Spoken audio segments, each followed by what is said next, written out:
आपके अपने YouTube channel Geetanjali में आप सभी का बहुत बहुत स्वागत है। आज मैं एक नए विषय के साथ आप लोगों के समक्ष उपस्थित हूँ। आज हम लोग पढ़ेंगे रामधारी सिंह दिनकर जी की कविता के बारे में। पहले उनका हम परिचय जान लेते हैं।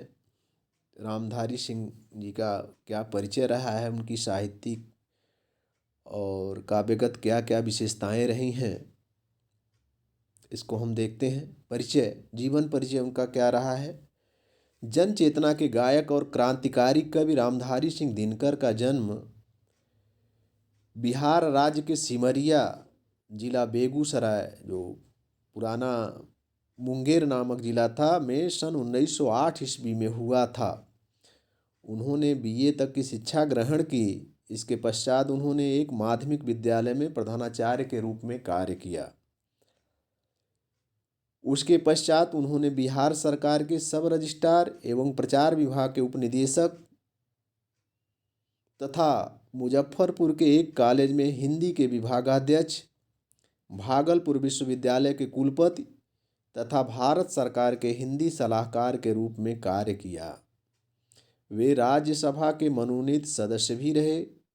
सन 1974 ईस्वी में इस काव्य के मनीषी का देहांत हो गया। इनका साहित्यिक व्यक्तित्व तो देखते हैं कैसा रहा।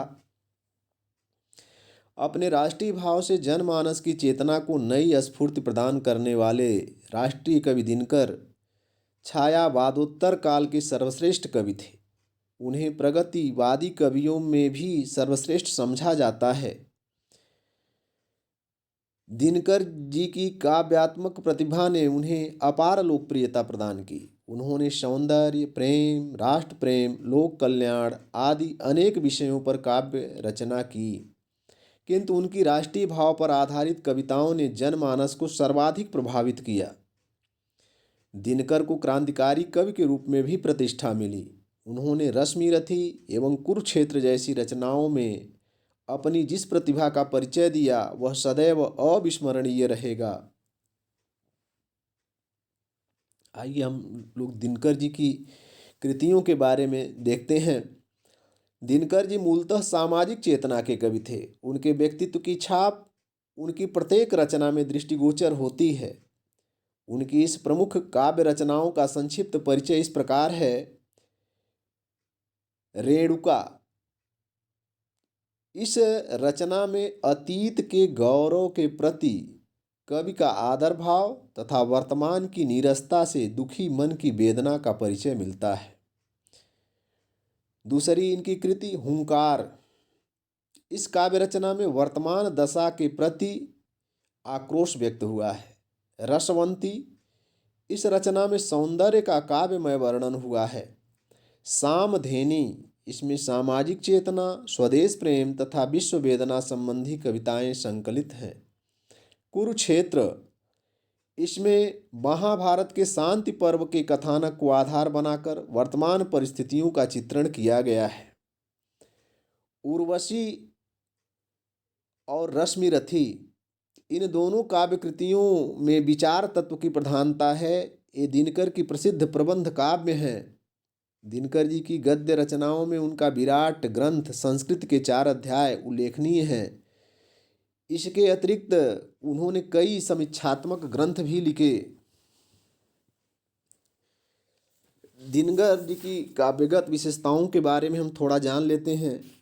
उनकी काव्यगत विशेषताएं क्या रही हैं।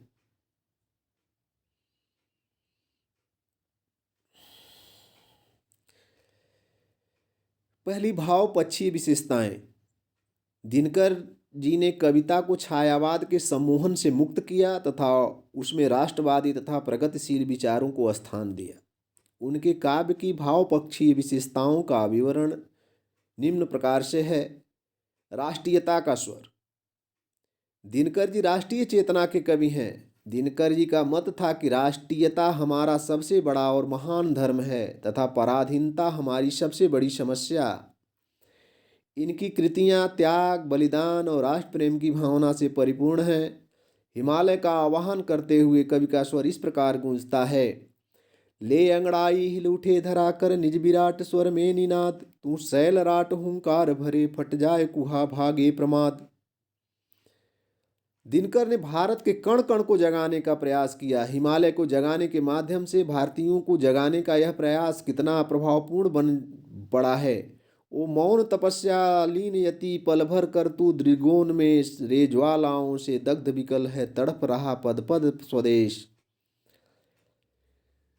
दूसरा भाव पक्ष की विशेषता है इनकी प्रगतिवाद। छायावाद के बाद का सबसे सबल साहित्यिक आंदोलन प्रगतिवाद है। दिनकर जी के काव्य में इसी प्रगतिवादी विचारधारा के दर्शन होते हैं। उन्होंने उजड़ते खलिहानों, जर्जर काय कृषकों और शोषित मजदूरों के मार्मिक चित्र अंकित किए हैं।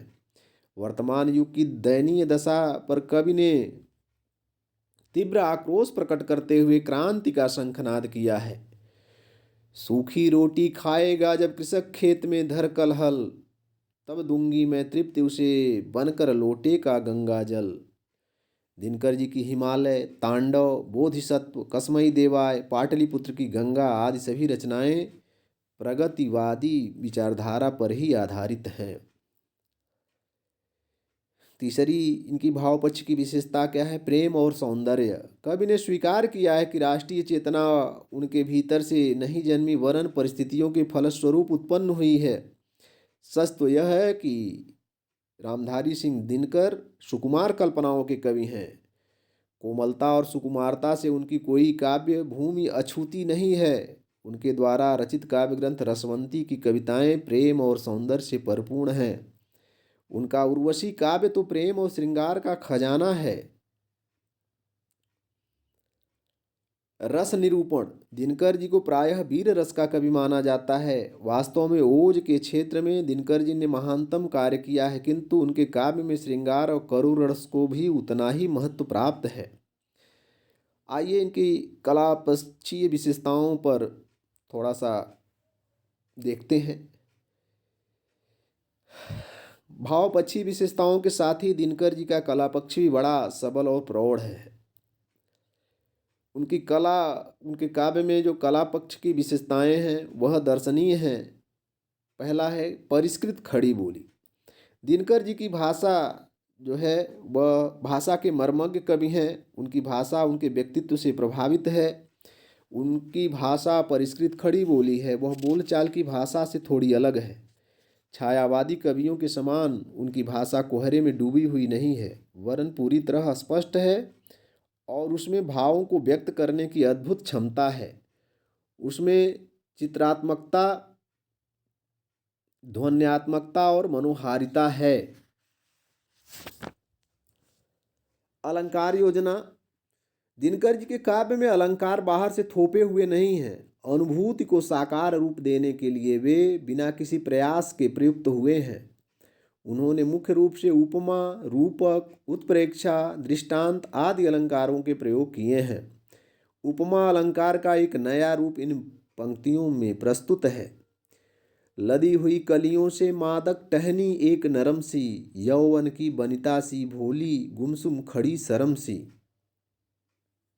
तो यह उपमा अलंकार का एक नया रूप इसमें देखने को मिला। इनकी छंद योजना। दिनकर जी के काव्य में विविध प्रकार के छंदों का सुंदर प्रयोग हुआ है। प्रारंभ में उन्होंने मुक्त छंद को स्वीकार नहीं किया, किंतु समय के साथ साथ उनकी विचारधारा में परिवर्तन आया और वे छंद बंधन से मुक्त कविता के वास्तविक काव्य वंदना करने लगे। हिंदी साहित्य में दिनकर जी का क्या स्थान है? रामधारी सिंह दिनकर की गणना आधुनिक युग के सर्वश्रेष्ठ कवियों में की जाती है। हिंदी काव्य जगत में क्रांति, ओज और प्रेम के सर्जक के रूप में उनका योगदान अविस्मरणीय है। विशेष रूप से राष्ट्रीय चेतना एवं जागृति उत्पन्न करने वाले कवियों में उनका विशिष्ट स्थान है। उनकी भाषा में ओज और भाव में क्रांति की ज्वाला है। अतीत के चित्रों को अपनी भावना के अनुरूप अलंकृत करने की दृष्टि से कोई भी उनकी क्षमता नहीं कर पाया है। वे भारतीय संस्कृति रक्षक, क्रांतिकारी, चिंतक, अपने युग का प्रतिनिधित्व करने वाले अमर कवि और भारतीय जनजीवन के निर्भीक शंखनाद थे।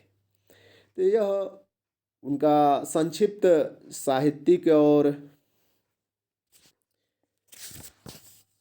काव्यगत विशेषताओं का परिचय हो गया। जीवन परिचय के साथ साथ